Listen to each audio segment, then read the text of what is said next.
Good morning, everyone. My name is Carolyn Hart Bennett, and I'm going to read to you Chapter 3A from my first book, Seven Sisters, The Voyage. When Eleanor and her sisters returned to the top deck, Brother Careless was already leading the company in the hymn, Count Your Many Blessings, and everyone was singing with gusto, counting their own many blessings. Name them one by one, count your many blessings, see what God hath done. The saints were all smiles as they sang, but once again a lump came to Lavinia's throat, and she wasn't able to continue. She could only weep and reprove herself for her failure to be able to worship through song. After the rousing rendition, President Cannon dedicated the ship with an inspiring prayer, which promised the saints that if they would pray both morning and evening, keep all of the commandments, and obey their church leaders, they would have a safe voyage to America. Then, saying goodbye to a tearful company, Cannon collected their letters to take back to Liverpool and left the ship. President Bramwell led the saints in 3 cheers for President Bramwell, and to top off the farewell, the band played a sentimental Scottish air. Late in the afternoon, the crew was ordered to raise the Amazon's anchor and set sail for America. Everyone could feel the excitement, mixed with fear, for the unknown ahead. They wanted to feast their eyes for as long as they could on their homeland. The sails were unfurled, and the saints cheered loudly at the big whooping sounds made when the wind filled each one. When all 16 of the sails were billowed out, the saints were in awe of the majesty of this imposing ship that would take them to their new homeland. The band reverently played Come, Come, Ye Saints as the ship moved farther out into the English Channel, past the white cliffs of Dover, and out into the ocean. The shore of England was starting to sink from sight as the ship got at speed. Many of the saints were overwhelmed as they recorded their feelings in their journals on this momentous occasion. I bid farewell to Britain's shore, the land of kings and queens, dukes and lords, rich bishops, priests, medical doctors, lawyers, and coal kings. Everyone seems cheerful. The sun is shining down on the crowded deck as if the heavens and earth are combining together to bestow their blessings upon the last company of the season. Some were writing, some were singing while they wrote. The last verse of the song began, "And should we die before our journey's through, happy day, all is well." The saints began breaking down when they realized they were truly leaving their homeland. Lavinia kept trying to sing, but finally just gave up and sobbed into her sleeve as Lizzie patted her back to console her. The cheering and singing is turning into heavy sighs and tears shed as we take one last glimpse of our native land, England, wrote one. Caroline was starting to feel the weight of her decision to forsake her family for the gospel. She had a momentary flood of sorrow. I feel apprehensive as I sail away from my beloved homeland and those I love. I do not know whether I shall ever see them again. I love my 3 precious sisters, Eleanor wrote. I have wished 1,000 times I could have said goodbye to them before I left home. Even though the adults were feeling the gravity of the situation, the children seemed oblivious to the sadness of the adults were experiencing. They laughed, played, and ran here and there, looking at everything. The twins stood on either side of Susanna and looked over the side down into the water. "Look how fast we are going," exclaimed Fanny, as Phoebe squealed with glee. Susanna kept her hands in their waistbands to ensure their safety. The band played more softly now. "God be with you till we meet again. When life's perils thick confound you, put your arms unfailing round you.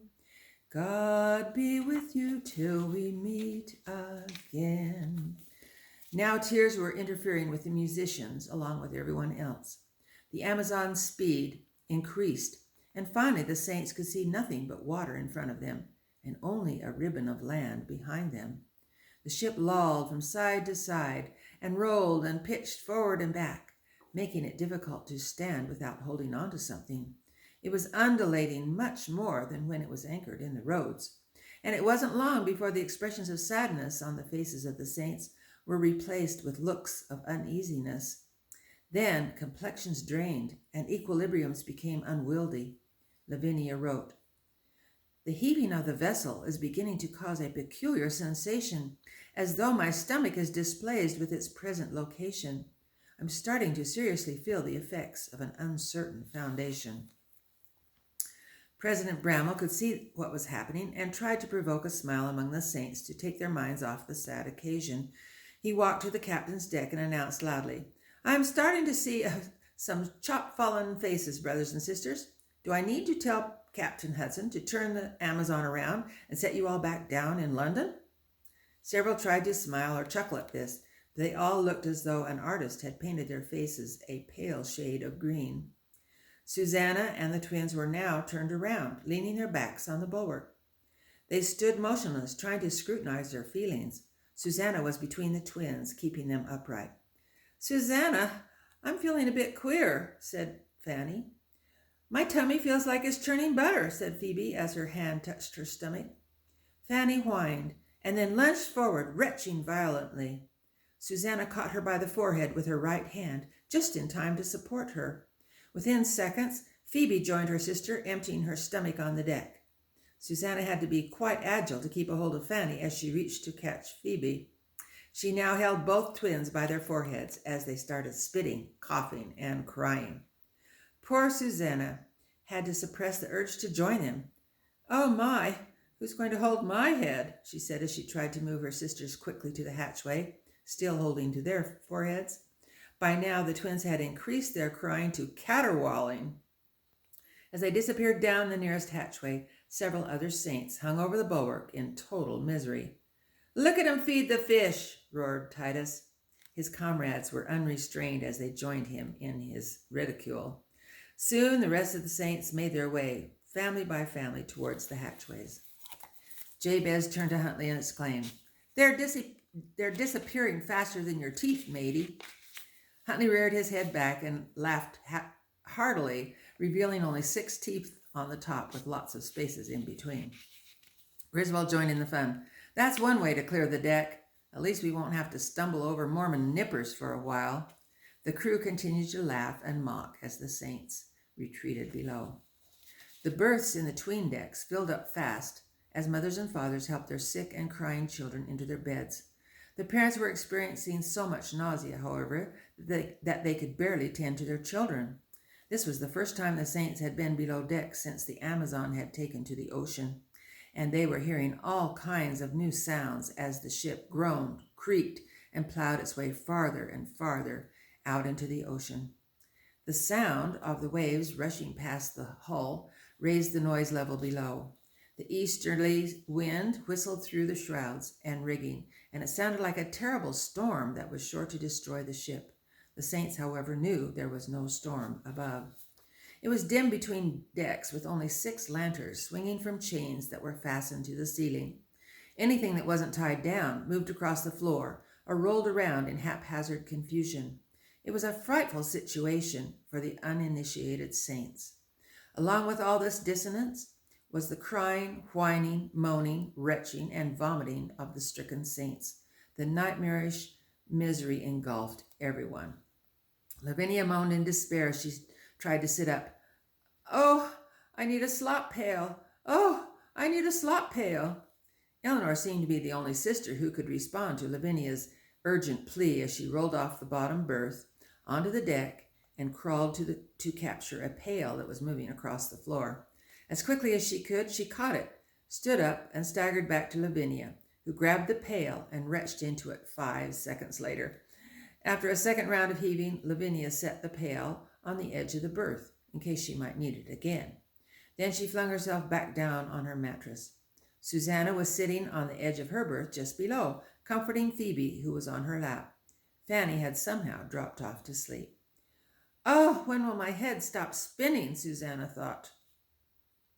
Suddenly, the ship lurched, and the slop pail on the top berth tumbled and poured its contents over the side of the berth onto Phoebe's shoulder and arm. "Susanna, I'm all wet," Phoebe wailed. Then she started to dry heave. Susanna was disgusted. Lavinia, look what you've done. Lavinia tried to register what had happened as she peered over the edge of the berth. Susanna began to comfort Phoebe while she wiped her off with a wet cloth and changed her nightgown. I'm sorry, Lavinia said, trying to make amends. Oh, I'm afraid I'm going to die. I'm afraid I'm not going to die, said Lizzie, holding her stomach as she writhed next to Lavinia. Caroline moaned, I don't care how soon I die. Each 'tween deck became a symphony of agony, but topside the sailors' footsteps clicked against the wooden deck as they carried on with their work. Orders were shouted and echoed, and the crew began singing a shanty as they heaved the running lines to set the sails. Away, haul away, rock and roll me over, away, haul away, Joe. The crew got in a rhythm and all pulled the line back whenever they sang the word Joe. After the first chant, each sailor took his turn singing a verse. Many verses were made up on the spot. Oh, the cook is in the galley, a-making duff so handy, away, haul away, Joe, and the captain's in the cabin, a-drinking wine and brandy, away, haul away, Joe. Titus took the next turn. Oh, I once had an Irish girl, and she was fat and lazy, away, haul away, Joe. And now I've got a Yankee girl, she damn near drives me crazy, away, haul away, Joe. The crew roared with glee and then sang the last verse together. The universal misery of the saints continued throughout the night, and they wondered if they would ever see the light of day again. But the sailors, who were used to the movement of the ship, went about their business as they joked about the sickly Mormons below. Whether the passengers doubted it or not, the light of day did manage to make its way down the hatchway the next morning, and some of the saints started to wake up. But to their dismay, they weren't feeling any better than they felt the night before. Others hadn't slept at all and were still moaning and writhing in their berths. They were all brought back to their miserable plight when President Tippets came down the hatchway and stepped to the center of the room. He wasn't looking exactly healthy himself. Good morning, brothers and sisters. I know you're not feeling very well right now, but Sister Beverly Harris of the 12th Ward is feeling worse. She's in labor, and President Bramwell wants to find out if there's anyone in any of the wards who has had experience as a midwife and is well enough to deliver her baby. Sister Walmsley rose up on her elbow and groaned, Where's the doctor? When President Bramwell went to fetch him, he found him drunk as a lord, said Tippets. He had locked himself in his cabin and told Bramwell to deliver the baby himself. What did the captain say? Asked Brother Proctor. Captain Hudson apologized for the state of the doctor, saying that he didn't realize what a drunken sot he was getting when the doctor was assigned to the Amazon. I guess Doc Bell was only put on board to pacify the law. What will we do without a doctor? Murmured Sister Nightingale. The captain said we would have to rely on our own people, said Tippets. Eleanor pulled herself to the edge of her berth. I went with my Aunt Lucy once when she delivered a neighbor's baby. President Tippets' face brightened a bit. Do you think you could deliver a baby by yourself? I'd be willing to lend a hand, she said weakly. Looking around, Tippets inquired, Is there anyone else? No one responded, except with groans. Turning back to Eleanor, he said, It appears that you are the only one who has had experience, sister. And Eleanor completed his question with, Wise.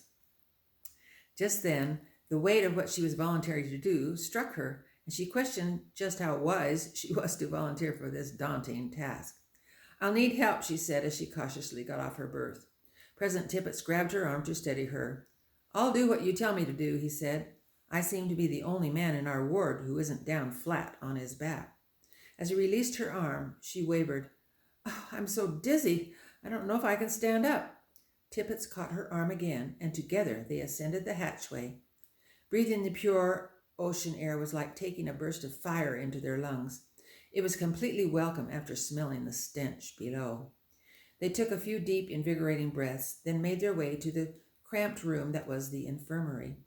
When they stepped inside, Eleanor could see Beverly Harris lying on a bed with her young husband, Floyd, standing next to her. He rushed over to President Tippets, grabbed his hand, and shook it nervously. "Oh, thank you for finding a midwife." President Tippets pulled him aside so his wife couldn't hear. "She isn't exactly a midwife, Brother Harris, but she is willing." Floyd didn't seem fazed by what Tippett said. He was just grateful to have someone besides himself to deliver the baby. Eleanor leaned heavily on the medicine cabinet by the door, and then interrupted the two. "I think I might be able to do this if you'll give us both a blessing." "Yes, please do," moaned Beverly. "Brother Harris, would you assist me?" "Of course, President." The two brethren laid their hands on Sister Harris, and President Tippets blessed her to be comforted and protected as she passed through the dangers of childbirth. Her face, which was registering great pain, relaxed for a moment before the next contraction began. Sister Wise was sweating profusely as they blessed her to be guided to know how to bring the baby safely into the world. After Eleanor's prayer was pronounced, Sister Harris let them know with a sharp cry that she was in pain again. "I started some water boiling in the galley," said Brother Harris. "I'll go get it." Beverly moaned, "Please hurry." "Yes, please," directed Eleanor as she drew up a stool to sit on. She rolled up her sleeves and wiped the sweat that was rolling down her eyes. As she leaned forward to assess the situation, she tottered to one side. Then the ship tilted the other way and she started tumbling off the stool. President Tippets intercepted her just before she hit the floor. "The ship is bobbing like a cork, Sister Wise. You better let me steady you," he said as he sat on the stool and balanced her by her waist as she stood between his legs. Feeling totally inadequate, Eleanor apologized. "Sister Harris, I may as well tell you that I've never actually delivered a baby before." "That's all right, sister. I've never actually had one before," said Beverly. This caused laughter to erupt from Eleanor and President Tippets, who felt embarrassed that they had laughed at such a serious moment. The laughter, however, relieved the tension, and Eleanor determined she would go on even though she was as weak as a kitten. Just then, Brother Harris came through the door with a pot of boiling water. "Can you find me a knife, some twine, and some clean sheets?" Eleanor said, wiping her face. Suddenly a wave of nausea swept over her, and she retched to the side, causing Tippets to almost lose his grasp of her waist. "Oh, I don't think I can do this," groaned Eleanor. "Please, Sister Wise, you're the only one who can help me deliver this baby," said Beverly. "You've got to have faith." Eleanor summoned all her resolve. "Well, if you have faith in me, I guess I should have faith in me. Are you ready then?" "I'm ready," said Beverly, bearing down with great force as her husband supported her shoulders. The ship plowed over the waves at 12 knots per hour. Its movement was rhythmic as the saints in rain gear worked the sails. They had heard occasional cries from the infirmary, and then one last sustained scream. They all listened with anticipation for the baby's cry. Below, Eleanor was trying to deliver the baby, but in her weakened condition, she had a hard time exerting the needed strength to manipulate the baby's head and shoulders. She gathered up her energy and told President Tippets to hold on to her tightly and pull. At that point, the baby came flying out and landed in her lap, almost tipping her and Tippets off the stool. "It's a girl! It's a girl! Oh my!" exclaimed Eleanor in astonishment. "Spank it," ordered Tippets. Eleanor spanked the baby twice on its rump. "It's not crying. What should I do?" "Do something," cried the desperate husband. "Clear its throat," said Tippets. Eleanor worked fast, holding the baby's head down as she put her finger down its throat. She smacked it on its back and tried again. After what seemed like an eternity, the tiny baby sputtered, coughed, and commenced a tirade of screams, which brought a healthy red flush to its face. All four adults burst into tears at once. "Oh, thank you," sobbed Beverly, as her husband gathered her in his arms and rejoiced with her. Eleanor still held the baby, amazed at her own accomplishment, when President Tippets jogged her memory. "Sister Wise, I think there is some more to be done here." "Oh, yes. We're only half finished," she said. "Brother Harris, could you hand me the twine and the knife?" On deck, the sailors were relieved to hear the cascading wails from the new baby, but tried to act indifferent. Alfie boorishly sneered. "Sounds like we've got another Mormon on board." "They're multiplying like rats," Titus growled, with no humanity at all. To change the subject, Huntley quoted a famous rhyme, exaggerating his voice dramatically.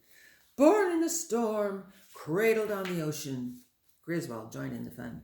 In the glorious naval freedom of nature's wild, inspiring themes.